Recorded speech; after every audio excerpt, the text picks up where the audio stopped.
पिछले एपिसोड में हमने देखा था कि अंकल सुन की मौत की वजह से वूया जो था वो बहुत ज्यादा भड़क चुका था। वो ठान लेता है कि जिसने भी मेरे अंकल के साथ ऐसा किया है ना, मैं उसको कुत्ते की मौत मारूंगा। तो वो सीधा जा चुका था सीतू के साथ फाइट करने के लिए। सीतू और उसके बीच में बहुत ज्यादा जबरदस्त फाइट होती है, लेकिन वूया उसको बहुत मारता है। इस वजह से सीतू का बड़ा भाई कांग यहाँ पर पहुंच चुका था ताकि वो वूया के साथ फाइट कर सके, लेकिन वूया तो बहुत ज्यादा भड़का हुआ था। अपनी पावर का इस्तेमाल करता है और अपनी पावर की मदद से वो सबसे पहले तो कांग की ही जान ले लेता है। उसने उसको जान से मार दिया था। इसके बाद बारी थी सीतू को मारने की। सीतू यहाँ पर वूया के सामने गिड़गिड़ाता भी है, लेकिन फिर भी वूया नहीं सुनता और अपने अंकल की मौत का बदला लेते हुए वो सीतू की भी जान ले चुका था। लेकिन इस चीज से उन दोनों का बड़ा भाई मिनलांग जो था वो भड़क जाता कि अब मैं इस वूया को नहीं छोड़ूंगा। जिसके बाद यहाँ से ये एपिसोड शुरू होता है। तो इस एपिसोड की शुरुआत में हम कांग जो था उसकी कब्र का सीन देखते हैं। वहाँ पर वही लड़की बैठी हुई थी जो कि उसको पसंद करती है। उसने अपना पूरा हुलिया वगैरह सब बदल लिया था और उस लड़की का नाम था शियाओ। वो यहाँ पर प्रार्थना करने के लिए आई हुई थी कांग के लिए उसकी कब्र के ऊपर। तभी वहाँ पर मिनलांग भी आ जाता है जो शियाओ से कहने लग जाता है कि तुम्हें पता है ना कि कल के दिन जो 1 साल की पनिशमेंट एल्डर ने वूया को दी थी वो खत्म होने वाली है। कल के दिन वो काल कोठरी से बाहर निकल कर आ जाएगा। इस दिन का मैंने पूरे 1 साल तक के इंतजार किया कि जिस दिन वो बाहर निकल कर आएगा ना, उसी दिन मैं उसकी जान ले लूंगा। देखो मेरे मास्टर ने ना मुझे ये गोल्डन फ्लेम तालिस्मान भी दिया है। ये ऐसा तालिस्मान है कि इसकी मदद से अगर तुम किसी के ऊपर भी अटैक करोगी ना, तो इसके अंदर से जो फ्लेम निकलेगी वो बॉडी रिफाइनिंग के 10th लेवल का भी कोई बंदा है ना, तो उसकी भी जान लेने के लायक है। तो ये तालिस्मान मैं तुम्हें दे रहा हूँ। अगर तुम्हारी मुलाकात जब भी वूया से हो ना, तो उसके ऊपर इससे अटैक कर देना। उम्मीद है कि वो इस अटैक से मारा ही जाएगा। एक बार बस तालिस्मान का अटैक लग जाए, उसको फिर राख में बदलने से कोई भी नहीं रोक सकता। कल के दिन अगर तुम वूया की जान ले लेती हो ना, तो उसके बाद मैं तुम्हारा बंदोबस्त कर दूंगा यहाँ से बाहर जाने का। उसके बाद तुम जहाँ पर भी जाना चाहोगी वहाँ जा सकती हो। बस पहले तुम्हें वूया की जान लेनी है। ध्यान रखना कि कोई गड़बड़ नहीं होनी चाहिए, क्योंकि यही हमारे पास आखिरी मौका है शांति से वूया की जान लेने का, वरना मैटर ज्यादा बड़ा हो जाएगा। तुम ट्राई करना, अगर तुम्हारे से नहीं हो पाएगा तो उसके बाद मैं आऊंगा वूया को जान से के लिए,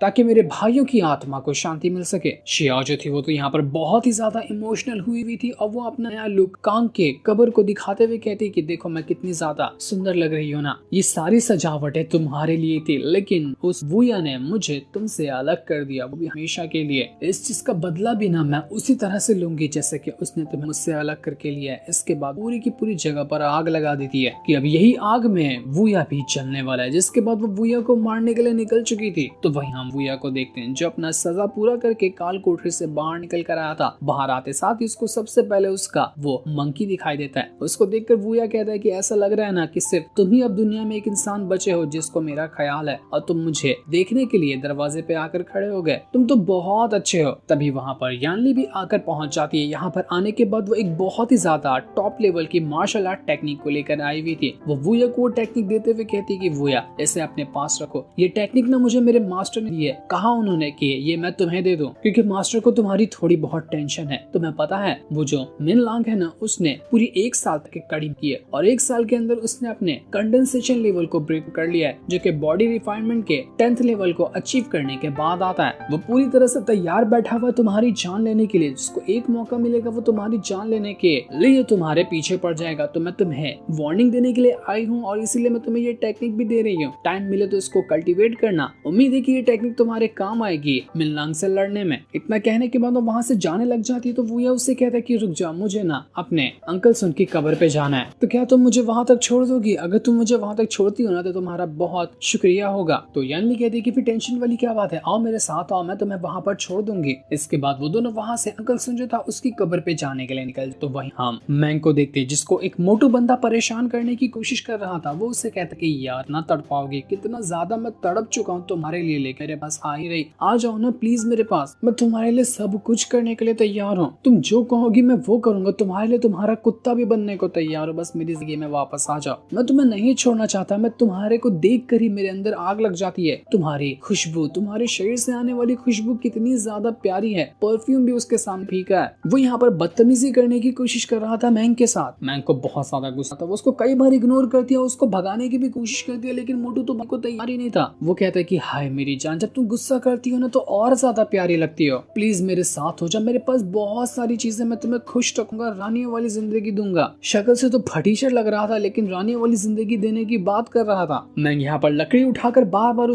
उसको मारने की और उसको भगाने की कोशिश करी थी, लेकिन मोटू तो एकदम जिद्दी, वो हटने को तैयार ही नहीं। मोटू कहता है कि बस एक बार मुझे अपने साथ शामिल कर लो, उसके बाद मैं जिंदगी भर के तुम्हारे सामने से चला जाऊंगा, लेकिन एक बार मेरी प्यास बुझनी है। बताओ ना मेरे लिए ये करोगी कि नहीं करोगी, और कितना तड़पाने का इरादा है तुम्हारा। लेकिन तभी वहाँ पर वूया पहुंच जाता है। उसको देखकर तो मैंग काफी ज्यादा खुशी आती है। वो कहती कि वूया तुम आ गए, तुम्हें पता है मैं कब से तुम्हारे ही आने का इंतजार कर रही थी, मुझे पता था कि तुम आओगे जरूर। मैंग के पास जो लकड़ी थी जिससे वो मोटू को भगा रही थी, वो लकड़ी सीधा का सीधा वो मंकी उठा लेता है। तो मैंग उससे कहती कि अरे ये नटखट बंदर को तुम कहाँ से लेकर आ गए, बड़ा ही शरारती है, मैंने ये लकड़ी इस मोटू को भगाने के लिए रखी हुई थी। वहाँ पर कुछ और भी बंदे थे, वो लोग जैसे ही यहाँ पर वूया को देखते वो लोग कहने लग जाते कि अरे ये तो वूया है। मिनलांग को पता चला ना तो वो किसी भी टाइम पर यहाँ पर इसकी जान के लिए आता होगा। पूरा एक साल वो पागल बना फिर रहा था कि कब वूया बाहर निकल कर आएगा और कब वो उसकी जान लेगा। मुझे तो लगता है कि 2-3 दिन काफी है वूया के पास जिंदा रहने के लिए। इन 2-3 दिनों के अंदर तो वो पक्का वूया को जान से मार देगा। दूसरा बंदा कि 2 दिन तो बहुत बड़ी बात है, कुछ घंटे में ही देखना तुम्हें वूया की लाश कहीं ना कहीं पड़ी हुई मिल जाएगी। मैं कहती कि जुबान संभाल के बात कर, तुझे पता भी है कि तू किसके बारे में बात कर रहा है। अगर वूया को गुस्सा आया ना तो जगह पे वो तुम दोनों को गाड़ डालेगा। वो वूया से कहती कि वूया चलो यहाँ से, इन घटिया लोगों के साथ खड़े होकर ना कोई मतलब नहीं है, हम यहाँ पर आगे चलकर बातें करते हैं। वो दोनों एक दूसरे के हाथ में हाथ डालकर जैसे ही वहाँ से आगे जाके वो जो ये चीज देखता है तो उसके दिमाग में आग लग जाती है कि यहाँ मैं 6 महीने से पीछे पड़ा हूँ इस मैंग के, इसने तो अपनी उंगली भी मुझे टच करने नहीं दी, और जरा देखो तो इसके साथ कैसे चिपक कर भाग रही है। मैं नहीं छोड़ूंगा इस वूया को। 6 महीने की मेहनत बर्बाद करके ये बीच में आया और आते साथ ही मुझसे मैंग को दूर कर दिया। तो वो अपनी स्वॉर्ड निकालता है और धीरे धीरे करते हुए वूया की तरफ बढ़ने लग चुका था ताकि वो यहाँ पर वूया की जान ले सके।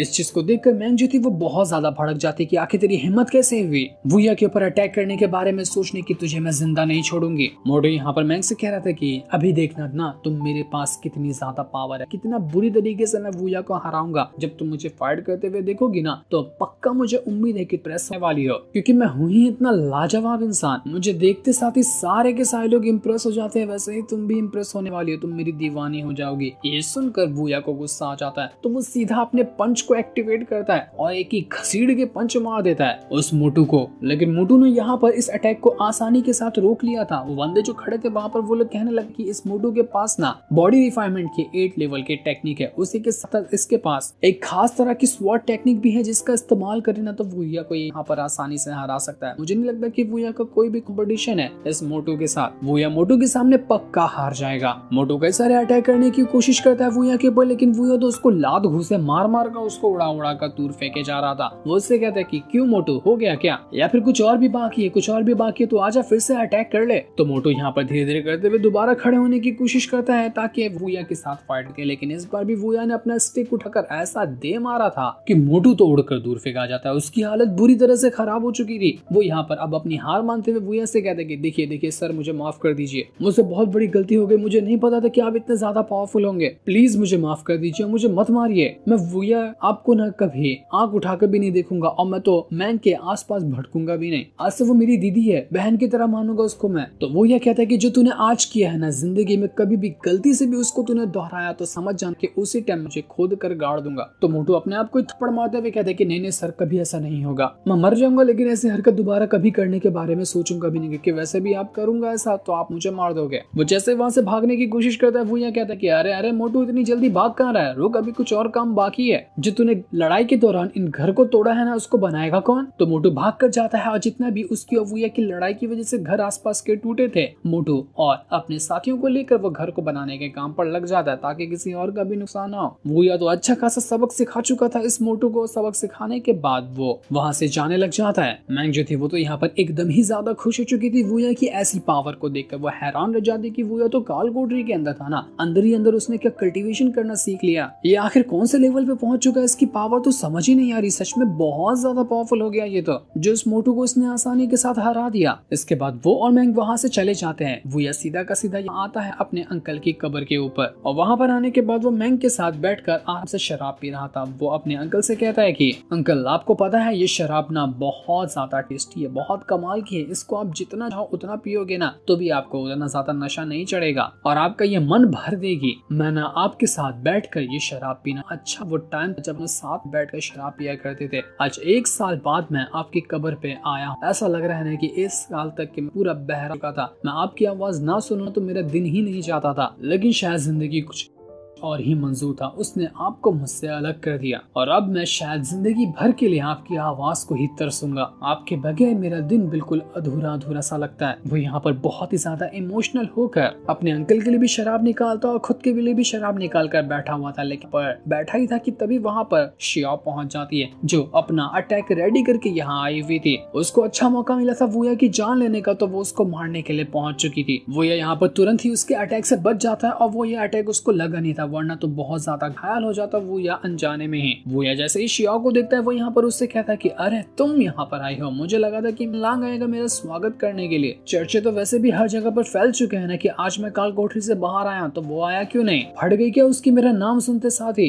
तो शियाओ कहती कि अपनी बकवास बातें ना बनकर पहले मैं आई हूँ ना, तो मुझसे ही लड़के दिखा, मैं ही तेरी यहाँ पर जाऊंगी नहीं है। तू आज मरेगा, वो भी बहुत ही ज्यादा बुरी मौत मरने वाला है। तुझे मैं मार कर अपने प्यारे से कांग को ना उसकी आत्मा को शांति दिलाऊंगी। इसके बाद वो अपनी पावर का इस्तेमाल करते हुए वुया के ऊपर अटैक करने के लिए तैयार हो चुकी थी, लेकिन वुया भी अपनी भाले को निकालता है जो कि उसकी स्टिक है। वो और मैंग दोनों मिलकर यहाँ पर उस शियाओ के साथ फाइट करने लग गए थे। ये बहुत ही ज्यादा फाइट चल रही होती है, दोनों मिलकर शियाओ के ऊपर अटैक पे अटैक किए थे। वुया अपनी स्टिक का इस्तेमाल करता और वो यहाँ पर कह रहा था कि मैं काल कोठरी के अंदर भी कई सारी टेक्निक सीखी है, लगता है आज बढ़िया मौका मिला है सारी की सारी टेक्निक आने का, वो भी शियाओ के ऊपर। जरा देखो तो ये मेरा यहाँ पर कैसे मुकाबला कर पाती है। तो अपनी एक खास टेक्निक को अपने स्टिक की मदद से बाहर निकालता। वो टेक्निक का अटैक सीधा वो कर चुका था उसी शियाओ के ऊपर। शियाओ भी यहाँ पर इस चीज को हैंडल करने के लिए पूरी तरह से तैयार थी। वो भी अपनी पावर को एक्टिवेट करने लग जाती है ताकि वो वुया के इस अटैक को रोक सके। वो जैसे ही अपना अटैक यहाँ पर करती है, दोनों का अटैक आपस में टकरा चुका था, जिस वजह से वहाँ पर एक जोरदार धमाका होता है। पर धमाके की वजह से दोनों के अटैक यहाँ पर डिस्ट्रॉय हो चुके थे। ना वुया का अटैक शियाओ को लगा, ना शियाओ का अटैक वुया को लगा। लेकिन फिर भी यहाँ पर ये दोनों शांत बैठने वाले तो नहीं थे। वो फिर से वहाँ पर एक दूसरे के ऊपर अटैक करना शुरू कर देते हैं। वो जो मिनलोंग जो थी वो यहाँ पर वुया से कह रही थी कि वुया तुम क्या कर रहे हो, जरा इस लड़की के ऊपर अटैक तो करो, क्योंकि इसके अटैक बहुत ज्यादा खतरनाक है। तुम्हारे पर जो अटैक लग रहे ना उसका असर मेरे तक आ रहा है, मैं इसके अटैक को नहीं झेलने वाली, तो खत्म कर दो इस लड़की को, बहुत ज्यादा नक चढ़ी है ये। वुया यहाँ पर जब शियाओ से अटैक कर रहा था तो उसको पता चला था कि शियाओ का जो लेवल है असल में वो बॉडी रिफाइनिंग के 10th लेवल पे मौजूद है। वो उससे कहता है कि तुम तो एक अच्छी खासी कल्टीवेटर हो और तुम्हारे से तो कम ही लेवल पर था वो काम, फिर भी तुम उसकी गुलाम क्यों हो, उसके लिए इतना मरती क्यों हो तुम? तो शियाओ कहती कि आज से करीब 18 साल पहले मेरी जान जाने वाली थी, लेकिन उसने ही मेरी जान को बचाया था। मेरी जो जिंदगी है ना वो उसकी गुलाम है, तो उसके मरने के बाद भी मैं उसका एहसान कैसे भूल सकती हूँ? अब मुझे उसके लिए मरना पड़े, मुझे इससे कोई फर्क नहीं पड़ता। मैं मरने को तैयार हूँ, लेकिन मैं उसकी आत्मा को शांति दिलाऊंगी और उसकी आत्मा को शांति मिलेगी तुम्हारी जान लेकर। वो फिर से यहाँ पर एक खतरनाक अटैक सीधा रेडी कर चुकी थी वुया के ऊपर करने के लिए, पर वुया यहाँ पर अपने स्टिक को रेडी कर लेता है और अपने स्टिक की मदद से वो ऐसा भीड़ के अटैक मारता है और शियाओ के ऊपर की तो वो बहुत ही ज्यादा दूर जाकर फेंका चुकी थी, पूरा धमाका हो गया था वुया के एक ही स्टिक के अटैक की वजह से। वुया यहाँ पर शियाओ से कहता है कि देखो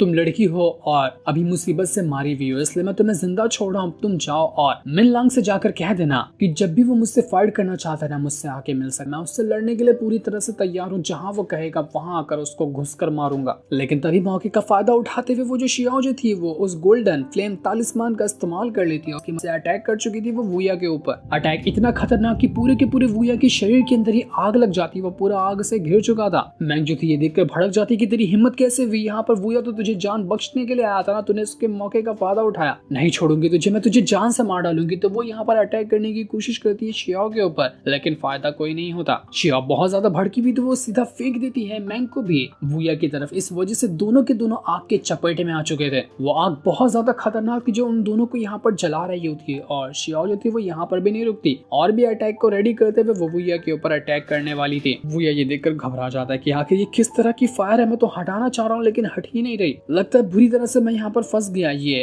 पागल लड़की मुझे नहीं छोड़ेगी। तो मिनलोंग जो थी वो यहाँ पर वुया से कह दी कि वुया अक्ल ठिकाने पर है या ढक्कन बंद कर लिया अपने दिमाग का तुमने, इस अटैक को ज्यादा झेलोगी ना तो तुम्हारी जो फायर पावर है मुझे यहाँ तक कि जला देगी, तुम्हारे स्पेशल वर्ल्ड में आग लग जाएगी। तो अपनी यिन यांग पावर का इस्तेमाल करो और उसकी मदद से इस फायर को डिस्ट्रॉय करो, हर छोटी छोटी चीज मुझे तुम्हें बतानी पड़ेगी क्या? तो ये सुनकर वुया कहता है कि अरे हाँ यार मैं तो ये चीज भूल ही गया था। तो वो तुरंत ही अपना यिन और यांग एनर्जी का इस्तेमाल करना शुरू कर देता है और जब भी वो अपनी यिन और यांग एनर्जी का इस्तेमाल करता है उसके पास एक फायर ड्रैगन आ जाता है। तो जितने भी वो यिन यांग एनर्जी का इस्तेमाल कर रहा था उससे आया हुआ फायर ड्रैगन वो जितनी भी फायर लगी थी वुया और मैंग के शरीर के ऊपर सबको समेट जाता है और समेटने के बाद वो वहां पर एक बहुत ही ज्यादा पावरफुल ड्रैगन आ चुका था जो कि पूरी तरह से फायर से बना हुआ था और वो कर खड़ा हो जाता है वुया के पीछे। क्या ही कमाल का ये सीन लग रहा था। वुया यहाँ पर ड्रैगन को एक्टिवेट करते हुए इतना भयंकर वाला अटैक मारता है उस शियाओ के ऊपर कि शियाओ की हालत बुरी तरह से खराब हो चुकी थी। उसकी हालत एकदम खराब हो जाती है और यहाँ पर खड़े होने के लायक भी नहीं बची थी। ऐसा लग रहा था कि उसका अंत यहाँ पर करीब आ चुका है। मैंग दूर खड़ी हुई जब यहाँ पर वुया को ये अटैक करते हुए दिखती है तो उसकी पावर देखकर वो समझ चुकी थी कि नहीं,